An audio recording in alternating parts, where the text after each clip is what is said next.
हाँ। वहीं के रहने वाले थे। तो उन्होंने माँ से आकर विनती का मुझे पुत्र रथ की प्राप्ति होगी तो आपके मंदिर के बगल में एक तालाब का निर्माण करेंगे। अच्छा। तो सहयोग से माँ ने उनकी सुन लिया। मंदिर से जुड़ी मान्यता इस प्रकार है हाँ। कि माँ यहाँ जो देवी जी हैं जी। वो सब बहनों में अति दुलारी है। अच्छा। और इस मान्यता है कि दक्षिण मुख की शीतला हाँ। बसे चौकियां धाम, जो मन से सुमिरन करे पूर्ण होए सब काम।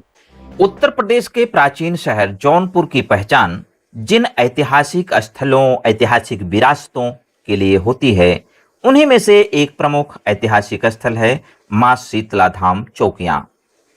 मां शीतला धाम चौकियां श्रद्धालुओं की गहरी आस्था का केंद्र है। वैसे तो यहाँ रोज दर्शनार्थियों की भीड़ लगती है, लेकिन नवरात्र में यहाँ दिन रात देवी के दर्शन के लिए श्रद्धालुओं का मेला लगा रहता है। आज के वीडियो में हम आपको शीतला चौकियां धाम का न सिर्फ दर्शन कराएंगे, बल्कि यहां से जुड़े इतिहास को भी समझने की कोशिश करेंगे। वैसे तो यह प्राचीन मंदिर कब बना और किसने बनवाया, इसका कोई प्रमाणिक उल्लेख कहीं भी नहीं मिलता। इतिहासकारों की अलग अलग राय और किंवदंतियों के आधार पर मंदिर से जुड़ी अलग अलग कहानियां हैं। इतना जरूर है कि शीतला चौकियां देवी का मंदिर बहुत पुराना है। शिव और शक्ति की उपासना प्राचीन भारत के समय से चली आ रही है। जौनपुर की सरकारी वेबसाइट जौनपुर nic.in पर मां शीतला चौकियां के बारे में यह लिखा गया है कि इतिहास के आधार पर यह कहा जाता है कि हिंदू राजाओं के काल में जौनपुर का शासन अहीर शासकों के हाथ में था। जौनपुर का पहला अहीर शासक हीराचंद्र यादव माना जाता है। ऐसा माना जाता है कि चौकियां देवी का मंदिर कुल देवी के रूप में यादवों या भारों द्वारा निर्मित कराया गया, परंतु भारों की प्रवृत्ति को देखते हुए चौकियां मंदिर उनके द्वारा बनवाया जाना अधिक युक्ति संगत प्रतीत होता है। भर अनार्य थे, अनार्यों में शक्ति व शिव की पूजा होती थी। जौनपुर में भारों का आधिपत्य भी था। सर्वप्रथम चबूतरे या चौकी पर देवी की स्थापना की गई होगी, संभवतः इसीलिए इन्हें चौकियां देवी कहा गया। देवी शीतला आनंददायिनी की प्रतीक मानी जाती हैं, इससे उनका नाम शीतला पड़ा। ऐतिहासिक प्रमाण इस बात के गवाह हैं कि भारों में तालाब की अधिक प्रवृत्ति थी, इसलिए उन्होंने शीतला चौकियां के पास तालाब का भी निर्माण कराया। यह कहानी तो जौनपुर की सरकारी वेबसाइट जौनपुर nic.in पर दर्ज है, लेकिन आसपास के लोग मंदिर से जुड़ी जब कहानियों का जिक्र करते हैं तो उसमें एक चर्चा इस बात की भी होती है कि इस गांव में एक देवचंद नाम के माली रहते थे। पास के तालाब में ही उन्हें देवी की मूर्ति मिली थी और तालाब में मूर्ति होने की जानकारी उन्हें सपने में मिली थी, जिनका नाम देवचंद था। और यह मंदिर जहां स्थापित है उस गांव का नाम भी देवचंदपुर है। ऐसा कहा जाता है कि देवचंद ने देवी की मूर्ति को पहले एक चौकी पर स्थापित कर दिया था, जहां लोग दर्शन पूजन के लिए आने लगे और वहीं से इनका नाम चौकिया माता के नाम से प्रसिद्ध हो गया। आज भी मां शीतला चौकियां धाम में कई पुजारी माली समाज से ही हैं। मंदिर के आसपास पूजा सामग्री की जो दुकानें हैं उसमें ज्यादातर माली समाज के लोग ही हैं। बहरहाल मंदिर से जुड़े इतिहास को समझने के लिए हमने काफी कोशिश की, लेकिन कोई ठोस प्रमाण इस बात का नहीं मिला कि इस मंदिर की स्थापना कब और किसने कराई है। आइए यहाँ के जो पंडा और पुजारी हैं उनसे भी बात करते हैं और देखते हैं कि मंदिर के इतिहास के बारे में वे क्या कहते हैं। सबसे पहले हम बात करते हैं यहाँ मंदिर के जो मुख्य पुजारी हैं आनंद प्रकाश त्रिपाठी जी से। बताएं। मंदिर का इतिहास बहुत पुराना है जी। कोई बता नहीं सकता कितना पुराना यह मंदिर है। ऐतिहासिक पौराणिक यह मंदिर लोग कहते हैं कि कम से कम 500 साल पुराना मंदिर है जी। और कुछ लोग कहते हैं सरकी काल में बनवाया गया। हाँ। कुछ लोग कहते हैं कि राजभर वंश ने बनवाया जी। कुछ लोग यादव वंश का भी कहते हैं। हाँ। लेकिन पौराणिक ऐसी कोई अभिलेख में अभी तक नहीं मिला है कि कितना पुराना है मंदिर ऐतिहासिक पौराणिक है। एक बात कही जाती है कि कोई माली परिवार थे यहाँ जो है, उनके यहाँ कहीं मूर्ति उर्ति मिली थी, रखी थी, तो ये कहानी क्या है जो है?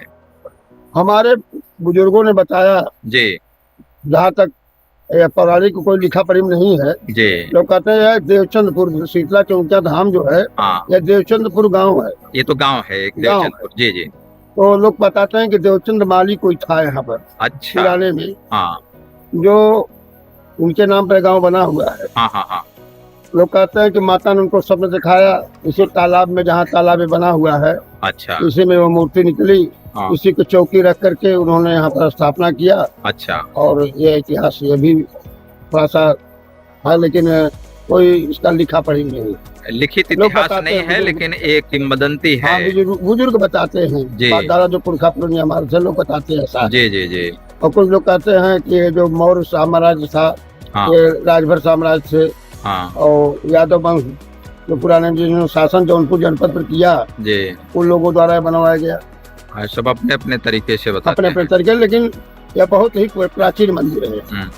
जी। इसको कुछ शहर के नगर सेठ ने हाँ जीर्णोद्धार करवा दिया। और यह कमला प्रसाद मिश्रा, अच्छा जो यहाँ धनिया मऊ के रहने वाले हैं, हाँ यह जो है कि नए में जो है कई लाख रुपया खर्च करके मंदिर का जीर्णोद्धार इन्होंने करवाया है। माँ के बगल में चादर वगैरह सब, छत्र तो सब लग गया है। अच्छा। अच्छे ढंग सारी व्यवस्था जितना सके तो दान कर रहे हैं, उन्हीं के दान द्वारा इसका जीर्णोद्धार हुआ है। प्रशासन ने भी तो कुछ करवाया है यहाँ। प्रशासन ने, उत्तर प्रदेश सरकार, मोदी जी सरकार द्वारा, हाँ योगी सरकार द्वारा जो है यहाँ पर यह पर्यटन स्थल भी है। हाँ जी जी। ये पर्यटन स्थल को देखते हुए प्रदेश शासन ने जो है यहाँ पर करोड़ों रुपए मुक्त किए हैं, जिस पर सड़कों का निर्माण और ये बागवानी वगैरह, पोखरे के तालाब का निर्माण, ये अभी काम अधूरा, अभी पूर्ण नहीं हुआ है। और ये जो है फिल्टर पानी करने के लिए जो है कि तालाब का पानी फिल्टर होगा और फिल्टर करके फिर से तालाब में जाने होगा।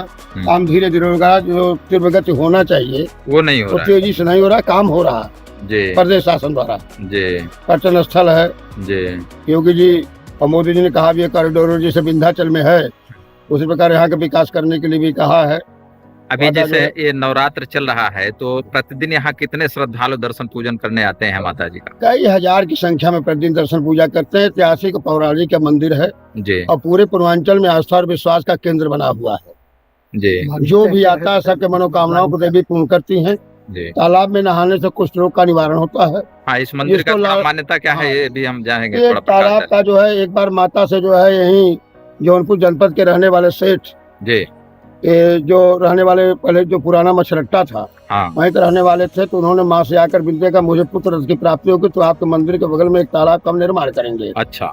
तो सहयोग से माँ ने उनकी सुन लिया जी उसके बाद ये लिखा हुआ है, यह ठाकुर द्वारा जो सत्यनारायण भगवान का मंदिर बगल में बना हुआ है जी। माँ के धाम कुंड के ऊपर, ये लाला लाल बिहारी लाल ने लगभग 125 साल पहले अच्छा इसको जो है तालाब का निर्माण और जहाज दीवारी जो सीढ़ियों का निर्माण है, राजस्थान से पत्थर मंगवा करके इसका निर्माण उन्होंने। भव्य पहले कच्चा ऐतिहासिक पौराणिक तालाब है, ऐसा तालाब देखने में बहुत कम मिलता है। जी जी जी।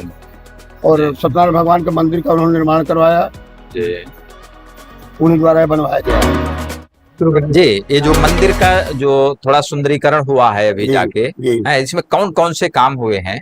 और ये हाँ, एक बार जिलाधिकारी भानचंद गोस्वामी, यहाँ पर से जिलाधिकारी भानचंद गोस्वामी, भानचंद गोस्वामी जी जी जिलाधिकारी थे। हाँ। तो बहुत मंत्री विधायक सभी लोग आते थे, तो मैं बार बार सबसे कहता था, तब यहाँ विकास उतना तेजी से नहीं हुआ हो रहा था। तालाब वाला बहुत गंदा था, रास्ता उस्ता नहीं था, सड़क वगैरह नहीं थी और जीर्ण शीर्ण स्थिति में था। उन्हीं से हमने आग्रह किया, जो है दर्शन पूजा उनको कराया। अपने जी बताइए यहाँ क्या काम है, तो उनको मैंने बताया। उन्हीं के समय कार्य जो है शुरू हुआ जो है तालाब की सफाई, चतुर्थी जो टाइल्स वगैरह लगे हुए हैं, ये टीन सेट जो लगा हुआ है। और जो आप गांव में अगल बगल नाली नाला वगैरह जो देखे, बहुत तेजी के साथ एक ही वर्षों में बहुत तेजी से यहाँ का विकास करवाए जब तक थे। और उसके बाद भाजपा सरकार में जब यहाँ जिलाधिकारी महोदय जो वर्तमान है, इनका भी बड़ा आस्था और प्रेम है माँ के धाम में, बराबर आते रहते हैं जिलाधिकारी महोदय, और ये भी बहुत तेजी से ही काम करवा रहे हैं जी। हाँ। अच्छा, मंदिर में थोड़ा सा आप बताएं कि क्या क्या माँ को प्रसाद के रूप में चढ़ाया जाता है? माँ के रूप मंदिर में सर्वप्रथम तो है कि लोग मनौती मानते हैं। अच्छा। पूरे पूर्वांचल के लोग, जनपद के जितने बगल बगल 10-15 जिला का आप देख रहे हैं जी।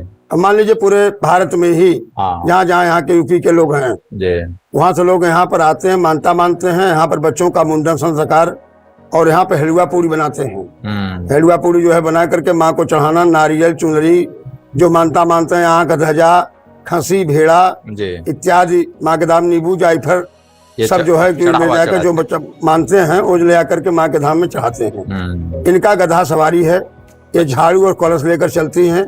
अच्छा। और इनके यहाँ कुछ करता पीटता नहीं, जो भी चढ़ावा चढ़ता है, चाहे नारियल हो, चाहे चुनरी हो, चाहे पूरी हो, चाहे खसी हो, चाहे भेड़ा हो, चाहे जो भी जुदारी हो, नींबू जायफल सब खड़ा चढ़ता है चढ़ावा। अच्छा। और यहाँ पर दर्शन, पूजा, मुंडन, यज्ञ, पीयूष, संस्कार, विवाह, शादी और जो वर वधू जिनका निमंत्रण होता है, पूरे पूर्वांचल से शादी पड़ता है, पहले निमंत्रण माँ को चढ़ाते हैं। उसके बाद विवाह करने के उपरांत वर वधू यहाँ पर आते हैं दर्शन, यहाँ दर्शन पूजन करहिया पूजा कर करके सब चढ़ावा चढ़ा करके ही विंध्याचल के लिए लोग जाते हैं जी। ऐसी मानता, ऐसी परंपरा माँ के सामने है। बहुत बहुत धन्यवाद।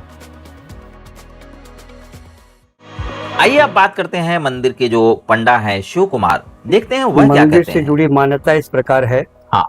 कि माँ यहाँ जो देवी जी हैं वो सब बहनों में अति दुलारी है। अच्छा। और कुंवारी है। हाँ। और सब बहनों की इनके ऊपर जितनी भी इनकी बहनें हैं सब इनके ऊपर अपार कृपा रहती है। हाँ। तो ऐसी मान्यता है कि बिना इनकर दर्शन किए हुए आप कहीं भी जाएं, चाहे मैहर जाएं, विंध्याचल जाएं, कड़ेमानी कुंज, सारे दर्शन अधूरे माने जाते हैं। तभी लोग श्रद्धालु यहाँ पहले आते पहले यहाँ आएंगे। अगर मुंडन जो भी कार्यक्रम मुंडन कराए जो भी यहाँ पहले करेंगे, उसके बाद तभी जाएंगे। तब ये उनकी मान्यता है कि तब वहाँ हमारा दर्शन पूरा सफल होता है। अच्छा। और जो देवी जी की बात है तो यहाँ 2 मूर्तियां विराजमान हैं। अच्छा। जिनको बड़ी माता और छोटी माता के नाम से जाना जाता है। अच्छा। एक मूर्ति जो है, ये जो माँ का कुंड दिखाई दे रहा है, इस कुंड से प्राप्त यहाँ देवचंद नाम के एक माली थे।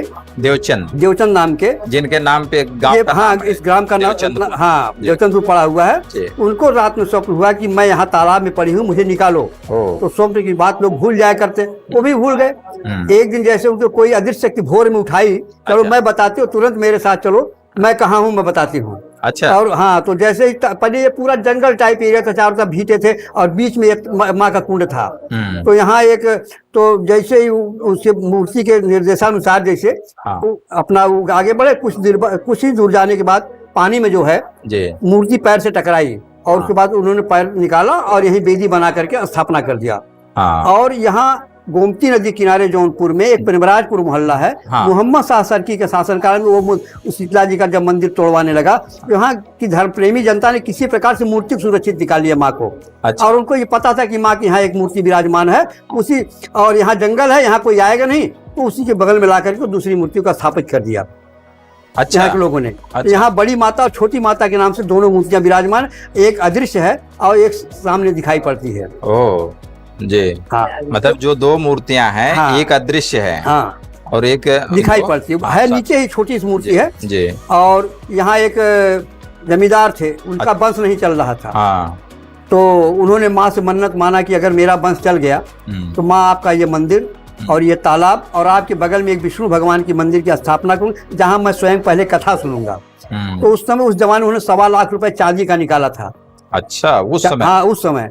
ये सन 1874 की बात है। अच्छा। हाँ। 18 और कुछ माँ की ऐसी असीम कृपा हुई, उनका वंश 1 साल के ही अंदर चल गया। उन्होंने उस जमाने उस पैसे से ये मंदिर, पूरा माँ के मंदिर की 4 दीवारी और बगल विष्णु भगवान की मूर्ति की स्थापना और ये पूरा तालाब पक्का उन्होंने करवाया जी। आज भी ये तालाब देखिए कितना सुदृढ़ बना हुआ है कि आज भी, जबकि 150 साल हो गया इस तालाब को बने हुए, आज भी तालाब वैसे की वैसा पड़ा हुआ है। तालाब तो भव्य है। और माँ की मूर्ति के विषय में एक जानकारी है कि मतलब कि माँ की मूर्ति की जब स्थापना हो रही थी तो जब भी मूर्ति रात में स्थापित की जाती थी तो दिन में रात में स्वतः गिर जाया करती थी। अच्छा। जैसे पूर्व दिशा में स्थापित की तो स्वतः गिर गई। हाँ। फिर पश्चिम दिशा में, उत्तर दिशा में, लेकिन जब दक्षिण दिशा में मुख करके माँ की मूर्ति स्थापित तो मूर्ति स्वयंभू हो गई। अच्छा। हाँ। तो ये इस मानता है कि दक्षिण मुख की शीतला बसे चौकियां धाम, जो मन से सुमिरन करे पूर्ण होए सब काम। अच्छा। और दक्षिण मुख मूर्ति जो है बहुत ही जल्दी प्रसन्न होने वाली होती है और बहुत जल्दी फलदायी होती है। आप कोई भी मानता मनोती मानिए, कोई भी कार्य कीजिए, माँ का स्मरण कीजिए, देखिए तुरंत वो कार्य आपका सिद्ध हो जाएगा। नहीं, ये जो दक्षिण की तरफ मूर्ति का मुंह है, हाँ। तो जो और भी देवियों का मूर्ति है आज जगह मंदिरों में, हाँ। तो वो दक्षिण की तरफ नहीं होता क्या? सिर्फ यहाँ है। अच्छा, ये खासियत है यहाँ की। हाँ हाँ हाँ। और दक्षिण मुख मूर्ति के बारे में ऐसी मान्यता है कि मतलब ये मूर्ति बहुत ही शीघ्र जल्दी प्रसन्न होने वाली होती है। हाँ। कोई भी आप थोड़ा सा भी आप भाव लगा लीजिए, माँ जल्दी आपके ऊपर प्रसन्न हो जाती है। ये बात। चलिए, बहुत बहुत धन्यवाद आपका। यह मंदिर का गर्भगृह है जहां देवी की मूर्ति स्थापित की गई है। तस्वीरों में आप देख पा रहे होंगे कि देवी के दर्शन के लिए श्रद्धालु किस कदर कतारबद्ध होकर हाथ में फूल माला और पूजन सामग्री के साथ पूजा अर्चना के लिए अपनी बारी का इंतजार कर रहे हैं। ऐसे ही रोज यहाँ श्रद्धालुओं की भीड़ लग रही है और नवरात्र में देर रात तक यह नजारा देखने को मिलता है।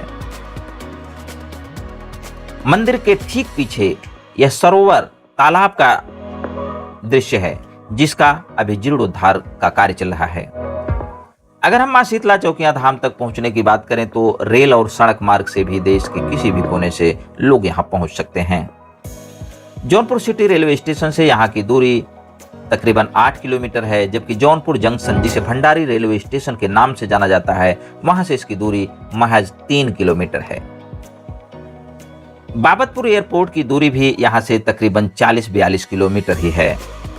मां शीतला चौकियां धाम में दर्शन पूजन के लिए यूं तो देश के तमाम कोने कोने से लोग आते हैं, लेकिन खासतौर से पूर्वांचल के किसी भी जिले से जब लोग मां विंध्यवासिनी के दर्शन के लिए विंध्याचल जाते हैं तो वे सबसे पहले मां शीतला चौकियां धाम आते हैं और यहां मत्था टेकने के बाद ही वे विंध्याचल के लिए यहां से रवाना होते हैं। तो साथियों, आज की वीडियो में बस इतना ही। ऐसे ही और वीडियो के लिए चौपाल लाइव चैनल को सब्सक्राइब करें, वीडियो को लाइक करें और अपने साथियों के साथ इस वीडियो को शेयर भी करें। और हाँ, इस वीडियो के बारे में अपनी राय हमें कमेंट बॉक्स में साझा जरूर करें। नमस्कार।